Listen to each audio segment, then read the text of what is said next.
สนับสนุนโดยบริษัท IRPC จำกัดมหาชน So we are back, Ambassador, on this very interesting thing. Earlier you talk about the Indian ASEAN Car Rally 2012. Yes. And then another big event I saw here is the sailing expedition. That's right. The It's the INS. sailing Please. ship called INS Sudarshini, Indian naval ship Sudarshini. Now, Sudarshini, as the name suggests, is a training ship, trains Yes. cadets, etc. At any given point in time, it has about 30 trainees on board. Yes. And about a total of about 50 people on board. So it's a very specialized kind of ship. And as you know, the ship is retracing the old trade routes between India and ASEAN. And it's been chosen specifically because it's not a very fast ship. So it's sort of replicating the way sailing used to be done in older days between us. But the difference is that it's got an engine now, so it's more modern, of course, because we don't want to leave it to the vagaries of the weather. I see. But what's important is that between the different port cities, now it's going to travel to 13 port cities. In ASEAN? 13 in ASEAN. Starting from which one? It started already on the 15th of September from Cochin in India. In India. India. And then the last stop in India would be in Andamans. And then after Andaman Islands, with which we share a maritime boundary with Thailand. And then, of course, it's going to do a total of 13 port cities all over ASEAN countries, in 9 of the ASEAN countries. I see. And in Thailand, in which Thailand, port? it'll be Bangkok and Phuket. Bangkok and Phuket. Phuket. And what day in Bangkok and what day on Phuket? The first one would be on the 18th of January, and in Phuket it will come back in February. In February next year. In 17th of February it will be there. So twice in Thailand. So this will be a highlight of connectivity between India and ASEAN countries. That's right. So we talked about the rally, that's the road connectivity. Yes. Now we're talking about the sea connectivity and retracing the steps as they existed. So again, very symbolic because it will carry sailors from each ASEAN country to another country who will then of course travel back to their countries. How and many new can sailors. join this expedition ship? Well, this has got, as At I a told time, you, one time. around 50 is the About 50. capacity.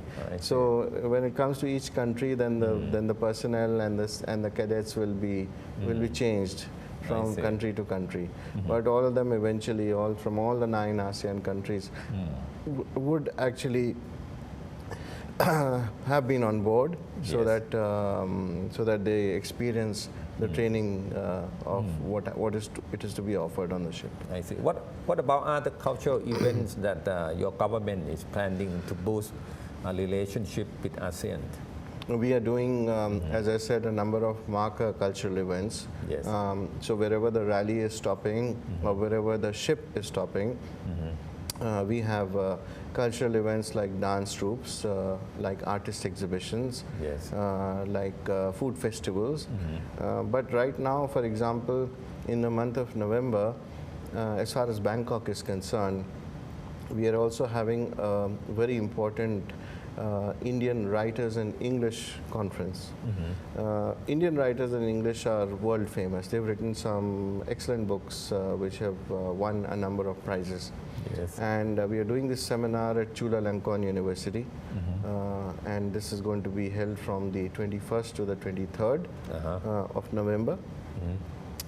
Besides that, we are taking part in the International Film Festival in Bangkok. Yes. So 2 very exciting movies and very modern movies called Chakravyuh, which has just been released, and Arakshan, which talks about reservations, are going to be showing, and the film director and the stars are going to be here for that, and they're going to be here for the showing between 20th and 24th of November. Then we also have a contemporary dance festival in Bangkok in November, where a famous group from India called Samudra is participating. So they will perform on the 29th and the 30th of November. So India is very active in boosting its relationship with Thailand and other ASEAN countries. Yes, we are trying to do that because we have a historical relationship and we have so much to share. Yes. And we are very lucky that we have an integration which exists for centuries. And we also share similarities in many fields. Yes. And of course, the culture and religion Yes. and our way of living, the family life, etc. They are all very similar, I so we see. understand each other well. Ambassador, India is a very important trading partner for Thailand and ASEAN. Looking forward in the AEC 2015, what is the ranking of India trade and investment in Thailand will be like, in your opinion? Well, we right now we have a bilateral trade of $9 billion with Thailand. Yes. It's growing quite fast with the limited free trade agreement that we have. So we are adding about $1 to $2 billion every year to this trade. But once we have the free trade agreement, then Yes. of course we are certain that this trade is going to grow quite fast.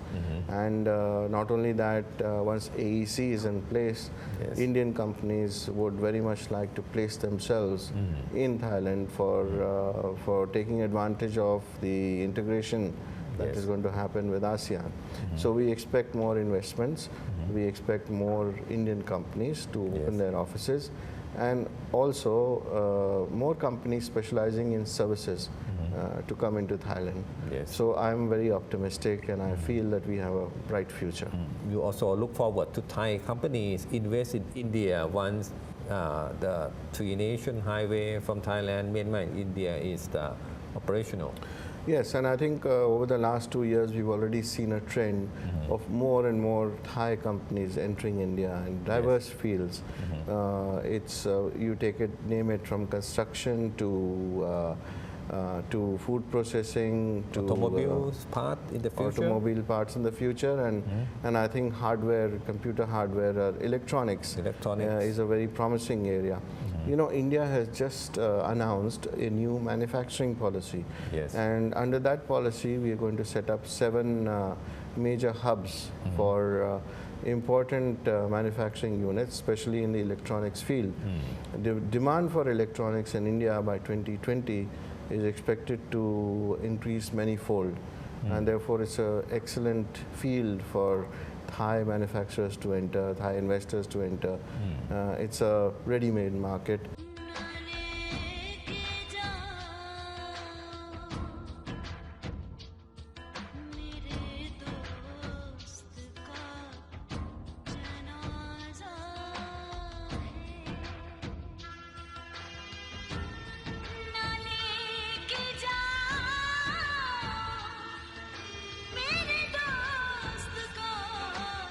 Today in Myanmar, for example, they have a big project, the Dawai Deep Sea Port in Myanmar, which bordering with Thailand and also in the Indian Ocean next to India. So how the voyage of the Sudashini and the Dawai Deep Sea Port, which will recreate modern day sea routing together. I think that's a very interesting point that you raised. Dawei today is being developed Yes. by the involvement of Thai government. In Yes. fact, we know that Ital Thai company has got a concession to develop the port, but now there is an MOU signed between the Thai government and the Myanmar government to make that development possible and take it to its logical conclusion. And will India join at the government level? in Yes, this of course, project? we are very happy to join. Uh-huh. If not at the government level, then at least our companies would be willing to participate.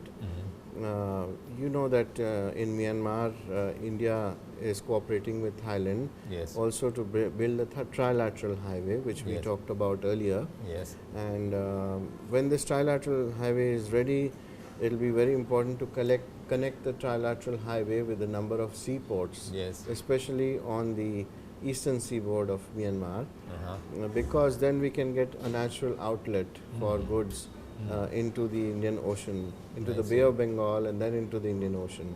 In India, you have Chennai port, right? That's Nearby? right. In fact, if you draw a straight line between Dawai port and Chennai, Yes. You don't have to divert yourself anywhere. You just travel straight and you reach Chennai. It's the shortest sea route. And then in Thailand, they have on the eastern seaboard of Thailand also the Lam Chabang deep sea port. Exactly, exactly. And there is of course a plan already in place to connect Dawai with Lam Chabang, create an economic corridor. Yes. And what could be better than to connect Lam Chabang and Dawai and then Chennai port? That would be the best connectivity by sea we could get. And of course it will cut down the time taken through sea at present by at least 2 days, which means a lot economically to the countries who are trading with each other. The shipping time at the moment, we have to go all the way down to Strait of Malacca. That's right. In Singapore, Malaysia. You are absolutely right. We have to go down and it's a circumvent this route, and I think if you travel straight along the sea, then of course it's the most economical route and cuts down the time heavily. The freight is cut down, goods become cheaper, obviously. Excellency, when you expect all these shorter shipping route between Thailand, Myanmar and India to materialize, how many more years should be needed? As we talked about the trilateral highway, the aim is to finish the trilateral by 2015. With the development of ports, I think it might take a few more years because the whole infrastructure has to be built. Right now it's at the conceptual stage, a little more than conceptual stage, but funding issues are being sorted out at the moment. And then it will take priority projects to be developed first.